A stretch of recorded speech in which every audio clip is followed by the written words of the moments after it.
سایہ آپ سے زیادہ تیز بھاگے گا.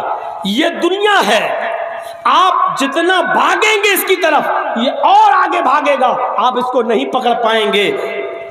یعنی دنیا چیخ چیخ کے کہے گی ایئر کنڈیشن ہے اب فریج بھی لے لو، فریج لے لیا اب یہ بھی لے لو، یہ لے لیا تو اب بائک لے لو، بائک لے لی کاش فارچونر اور ہوتی، یہ لے لو. یعنی ایک چیز لوگے دنیا کہے گی اب یہ لے لو، دنیا کہے گی اب یہ لے لو، دوسری لی اب کہے گی یہ لے لو. اس لیے اگر سائے کو پیچھے کر کے آگے کی طرف بھاگو گے تو جتنا آپ ادھر بھاگیں گے آپ کے پیچھے پیچھے سایہ بھاگے گا. یعنی دنیا کو اپنے پیچھے پیچھے بھگاؤ، دنیا کے اپنے آگے آگے مت جانے دو، کیونکہ دنیا کو اگر آگے کر دیا تو کبھی تمہارا پیٹ نہیں بھرے گا، اور دنیا کو اپنے پیچھے بھاگنے پہ مجبور کر دیا تو دنیا تمہارا پیچھا کر ہی نہیں پائے گی، تم آگے دنیا پیچھے. اس لیے دنیا کے پیچھے پیچھے مت بھاگو، دنیا کو اپنے پیچھے پیچھے بھگاؤ.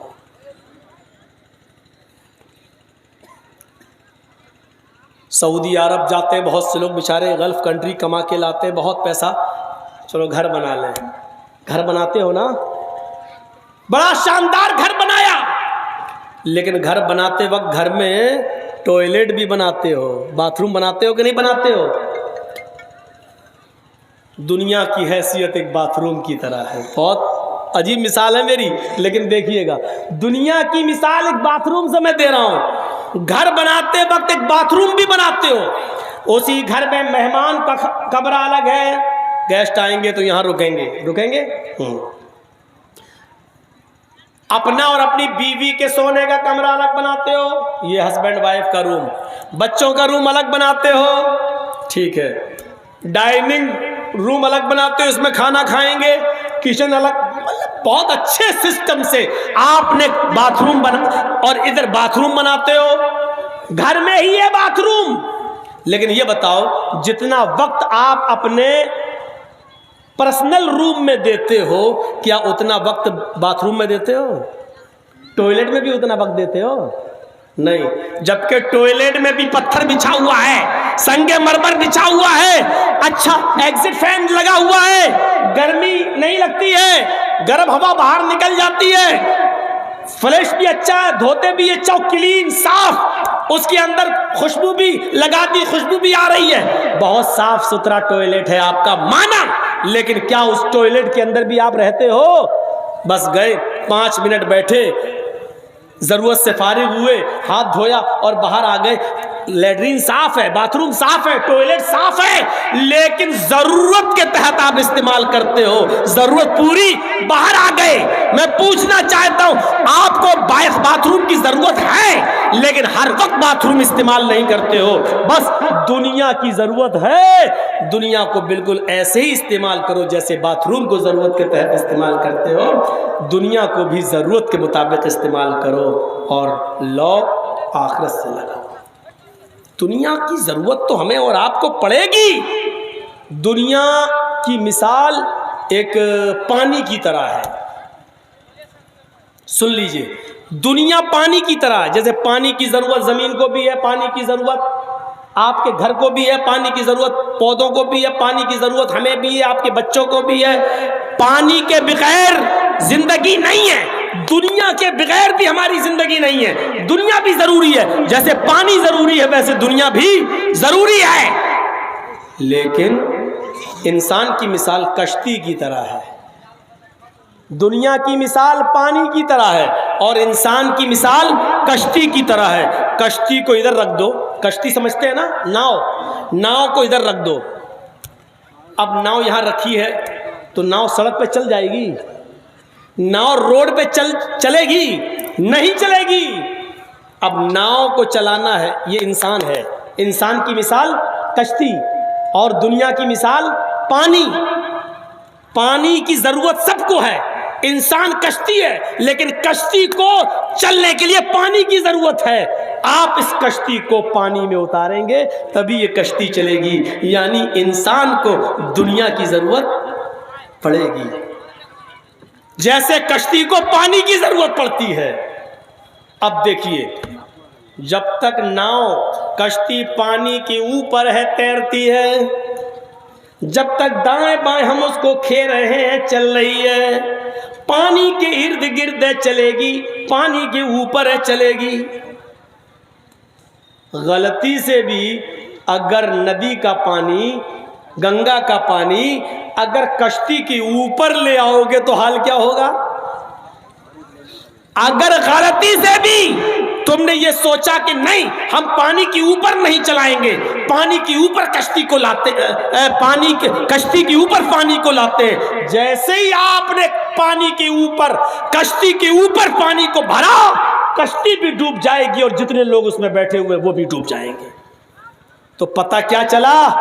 جب تک انسان دنیا کو اصول کے مطابق چلائے گا ٹھیک، اور جب دنیا کو اپنے سر کے اوپر اٹھائے گا اور اپنے سر کے اوپر لا دے گا تو خود بھی ڈوبے گا اور دنیا کو بھی ڈبو دے گا۔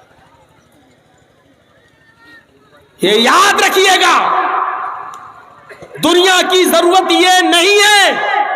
حضرت عائشہ صدیقہ فرماتی ہے کہ میرے پاس ایک چھینٹ کا کپڑا آ گیا۔ چھینٹ سمجھتے ہیں؟ چھینٹ عورتیں زیادہ اچھی طرح سمجھتی ہوں گی، چھینٹ کا کپڑا ہوتا ہے، شادی آدی پہلے چلتے تھے بہت۔ حضرت عائشہ فرماتی ہے کہ میرے پاس ایک چھینٹ کا کپڑا آ گیا، خوبصورت کپڑا تھا، تو اس کپڑے کو دیکھ کر لوگ دیکھنے آتے تھے ہمارے پاس، اور جب کسی کی بیٹی یا کسی کی بہن کی شادی ہوتی تھی تو وہ میرے پاس آتا تھا اور وہ چھینٹ کا کپڑا لے جاتا تھا، اس کپڑے کو پہنا کر وہ اپنی بیٹی کو دلہن بناتا تھا یا اپنی بہن کو دلہن بناتا تھا، اور انہی کپڑوں میں میری بہن یا اس کی بہن بیٹی کی رخصتی ہو جاتی تھی۔ 2-3 دن کے بعد وہ کپڑا پھر واپس حضرت عائشہ کے پاس پہنچا دیا جاتا تھا۔ حضرت عائشہ فرماتی ہے میرے پاس وہ چھینٹ کا کپڑا تھا، لوگ آتے تھے اپنے بہن و بیٹی کی شادی میں وہ کپڑا مجھ سے لے جاتے تھے اور میرے کپڑے کو پہنا کر اپنی بیٹی اور بہن کو دلہن بناتے تھے اور رخصتی کرتے تھے، پھر اس کے بعد یہ کپڑا لوٹ کر میرے پاس آ جاتا تھا۔ لیکن آج یہ دنیا اتنی بڑھ گئی، حضرت عائشہ کہتی ہیں آج یہ دنیا اتنی بڑھ گئی کہ اب میرے پاس وہ چھینٹ کا کپڑا میرے گھر کی نوکرانی بھی پہننا گوارا نہیں کرتی، میرے گھر کی نوکرانی بھی لینا گوارا نہیں کرتی۔ بتانا یہ چاہتی ہیں حضرت عائشہ کہ یہ دنیا اتنی خطرناک ہے کہ کل تک میرے گھر کے میرے کپڑے کو پہنا کر دلہن بنایا جاتا تھا، آج وہ کپڑا میرے گھر کی نوکرانی بھی نہیں پہنتی۔ یعنی یہ دنیا کی چاہت اور دنیا طلبی کہیں تمہیں برباد نہ کر دے، کہیں تمہیں ہلاک نہ کر دے، کہیں تمہیں رسوا نہ کر دے، کہیں آخرت سے تمہیں فراموش نہ کر دے، آخرت کو نہ بھلا دے۔ حضرت ابو عبیدہ ابن الجراح بحرین سے جزیہ اور ٹیکس کا مال لے کر آئے، بخاری کی روایت ہے صحابہ کرام میں وہ مال تقسیم ہونا تھا، فجر کی نماز سے پہلے پہنچے، مدینے کے انصاریوں کو پتہ چل گیا آج ابو عبیدہ ابن الجراح بہت سا مال لے کر آئے ہیں، بہت سا مال لائے اور آج بٹے گا، تقسیم ہوگا۔ اللہ کے نبی فجر کی نماز پڑھانے کے لیے نکلے، صحابہ کرام سے بھری ہوئی مسجد دیکھا تو آپ نے کہا اتنی جلدی آج لوگ مسجد میں آ گئے؟ پھر اچھا وہ بحرین سے مال آیا ہے؟ صحابہ نے کہا جی اچھا وہ مال تقسیم ہوگا، آج آپ لوگوں کو بھی حصہ ملے گا نا؟ صحابہ نے کہا جی۔ اللہ کے نبی نے کہا خوش ہو جاؤ، تم سب کو حصہ ملے گا۔ پھر نماز پڑھائی اور نماز پڑھانے کے بعد سلام پھیرا، سلام پھیرنے کے بعد فرمایا کہ آؤ تمہیں میں مال تقسیم کروں۔ مال تقسیم کرتے جاتے، مال دیتے جاتے اور سب کو جتنا حصہ جس کا تھا اس کو اتنا حصہ دے دیا۔ جب صحابہ کو ان کے حصے مل گئے تو اللہ کے نبی کی آنکھوں میں آنسو آ گئے اور روتے ہوئے کہنے لگے میرے ساتھیو، مجھے اپنے انتقال کے بعد تمہاری فقیری کا ڈر نہیں ہے۔ مل فقر اخشى علیکم، میں تمہاری اوپر تمہاری فقیری سے نہیں ڈرتا، ولکن اخشى علیکم ان تبسط الدنیا کما بسطت علی من کان قبلکم۔ او لوگو میں اس بات سے ڈرتا ہوں جیسے آج مال کی محبت تمہیں مسجد میں نماز سے پہلے لے آئی، تمہارے بعد یہ دنیا اتنا نہ پھیلا دی جائے، یہ دنیا اتنا وسیع نہ کر دی جائے، اتنا نہ وسیع پھیلا دی جائے جیسے تم سے پہلے کے لوگوں پر پھیلا دی گئی تھی۔ تنافسوها کما تنافسوها، پھر اس دنیا کو چاہنے کے لیے کہیں تم ریس نہ لگانے لگو، کہیں تم دوڑنے نہ لگو، کہیں تم دوڑ بھاگ نہ کرنے لگو، اور یہ دنیا تمہیں ویسے ہی ہلاک کر دے جیسے تم سے پہلے کے لوگوں کو ہلاک کر دیا۔ صحابہ کرام کو یہ محبت دیکھی کہ یہ مال کی طلب میں اتنا پہلے آ گئے۔ مثلا فجر کی اذان 5 بجے ہوتی ہے، جماعت اگر 5 بجے ہو رہی ہے تو صحابہ 4 بجے سے آ کر مسجد میں بیٹھ گئے، کیوں؟ مال آیا، کہیں آنکھ نہ لگ جائے، پٹے تو ہمارا حصہ نہ رہ جائے، تو 4 ہی بجے مسجد میں آ گئے۔ اللہ کے نبی نے مال تو دے دیا، لیکن کیا فرمایا؟ آج مال و دولت کی محبت میں تم مسجد میں ٹائم سے پہلے آ گئے، مجھے ڈر لگتا ہے میرے انتقال کے بعد یہ دنیا اتنا نہ پھیلا دی جائے کہ اس کی محبت کہیں تمہیں عبادتوں سے دور نہ کر دے اور یہ دنیا تمہیں ہلاک نہ کر دے۔ میرے بھائیوں، یہ تصور آج کہاں کیا جا سکتا ہے؟ اللہ کے رسول کے پاس ایک ریشمی کپڑا آ گیا، بخاری کی حدیث، ایک ریشمی رومال آ گیا، آپ اس رومال کو دیکھ رہے تھے، حالانکہ ریشم کا کپڑا مرد کے لیے حرام ہے، نہیں پہن سکتا، لیکن ریشمی کپڑا آپ دیکھ رہے تھے۔ صحابہ کرام بھی دیکھنے لگے، کتنا اچھا کپڑا ہے، ریشم کا کپڑا۔ اللہ کے رسول نے صحابہ کو دیکھا ہے، مطلب ریشم کا کپڑا دیکھ رہے، تو آپ نے فوراً ان کا دماغ دنیا سے ہٹاتے ہوئے فرمایا، لَمَنَادِلُ سَعْدِ بْنِ مُعَاذٍ فِي الْجَنَّةِ أَفْضَلُ مِنْ هَذَا، سعد ابن معاذ کو جنت میں جو رومال ملے گا وہ تمہارے اس کپڑے سے لاکھ گنا بہتر ہے۔ یعنی جنت کے کپڑوں کی فکر کرو، اس ریشمی لباس کی فکر مت کرو، یہ کہہ کر آپ نے ان کا دماغ ہٹا دیا وہاں سے۔ تو میرے پیارے ساتھیوں، دنیا سے اتنا ہی لو لگاؤ جتنی ضرورت ہے۔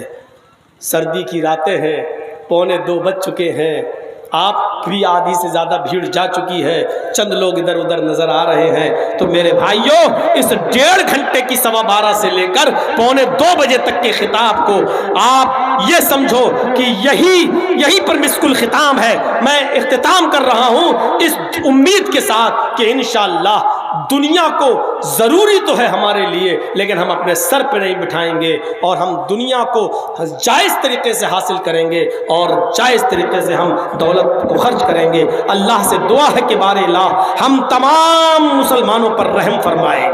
میرے بھائیوں، پھر ایک گزارش ہے کہ لوگ پھر بہکانے کی کوشش کریں گے، سوشل میڈیا پر، فیس بک پر، واٹس ایپ پر، پتہ نہیں قسم کی باتیں ڈالیں گے، اور 3-4 لوگوں کے پیٹ میں بڑا درد ہوگا۔ کل سوشل میڈیا پر کچھ اور چلے گا، آپ بہکنے میں مت آئیے گا، بس دعا کیجئے گا کہ اللہ رب العالمین ہماری جمعیت کو، ہماری جماعت کو اور جماعت کے تمام افراد کو اللہ رب العالمین مضبوط بنائے، اور سب کو جماعت کی بہتری کے لیے اور بہبودگی کے لیے مل کر اور اجتماعیت کے ساتھ کام کرنے کی توفیق عطا فرمائے۔ وما علینا الا البلاغ المبین، وآخر دعوانا ان الحمد للہ رب العالمین۔ السلام علیکم ورحمۃ اللہ وبرکاتہ۔ مسجد کے لیے آپ سے گزارش ہے، لوگ جا چکے ہیں، لیکن میں بیٹھا ہوں، 1:45 ہو گئے ہیں، 10 منٹ کا ٹائم دیتا ہوں۔ میرے ہاتھ پر بھی اگر آپ دینا چاہیں، مصافحہ کرنا چاہیں اس مسجد کے لیے، تو ضرور انشاءاللہ آپ کو اللہ رب العالمین اجر عظیم عطا فرمائے گا۔ من بنا للہ مسجدا بنا اللہ لہ بیتا فی الجنہ، جو دنیا میں اللہ کے لیے گھر بنائے گا، اللہ رب العالمین جو ہے جنت میں اس کا گھر بنائے گا۔ میرے ہاتھ سے کوئی بھی اگر شیخ صاحب کے ہاتھ میں کوئی بھی چندہ دینا چاہتے ہیں تو آپ لوگ آگے آئیے اور شیخ صاحب کے ہاتھ میں دیجیے، لائیے، جو بھی جس کو دینا ہو وہ لا کر میرے ہاتھ میں دے سکتا ہے۔ تقریر ختم ہو چکی ہے، اب صرف ہم بیٹھے ہیں تو آپ کے تعاون کے لیے۔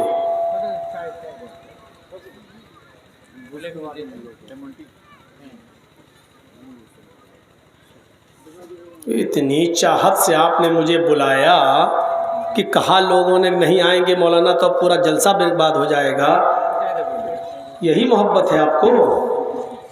لائیے، ماشاءاللہ، لائیے، اللہ تعالیٰ آپ کو جزائے خیر عطا فرمائے، قبول فرمائے آپ کے اس ہدیے کو، اس مسجد کے نام پر دیے ہوئے اس تعاون کو۔ لائیے جلدی، 1 منٹ تو آپ نے ہی کر دیا۔ اگر کوئی کیش نہ دے پائے تو اسکینر. آپ نے 2000 مار دیا. میری ساس کی طرف سے 1 لاکھ روپے وہ دے رہی ہیں بی بی سلمیٰ خاتون. اچھا ماشاء اللہ. بیمار آپ کی ساس؟ یہ ہمارے ڈاکٹر فیروز صاحب کی ساس ہیں بی بی سلمیٰ خاتون. انہوں نے 1 لاکھ روپیہ دیا ہے مسجد بنانے کے لیے. طبیعت زیادہ خراب ہے، ناساز ہے. دعا کیجیے اللہ رب العالمین ان کی ساس کو شفائے کاملہ اور عاجلہ عطا فرمائے، اور مسجد میں دیے ہوئے اس 1 لاکھ روپے کو شرف قبولیت بخشے، اور جنت میں ان کے گھر کو بنائے، ان کے لیے کوئی گھر تعمیر فرمائے. لائیے ماشاء اللہ، جزاکم اللہ. آپ ہاتھ میں لائیے، پیسہ ادھر دے دیجیے، کوئی بات نہیں. لائیے ماشاء اللہ، جزاکم اللہ.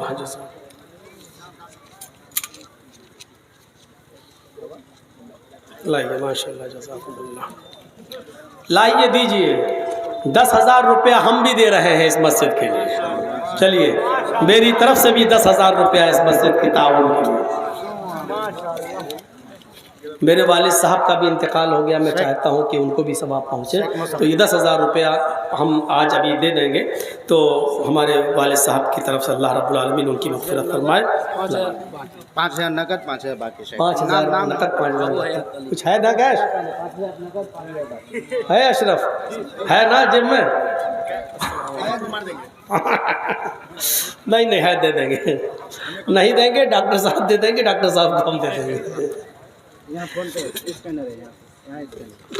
لائیے. اب تو ہم نے بھی آگے بڑھ کے حصہ لے لیا، تب تو آئیے.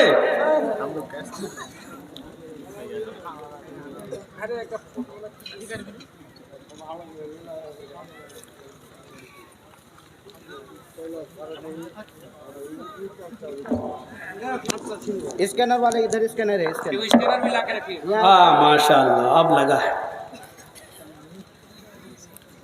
لائیے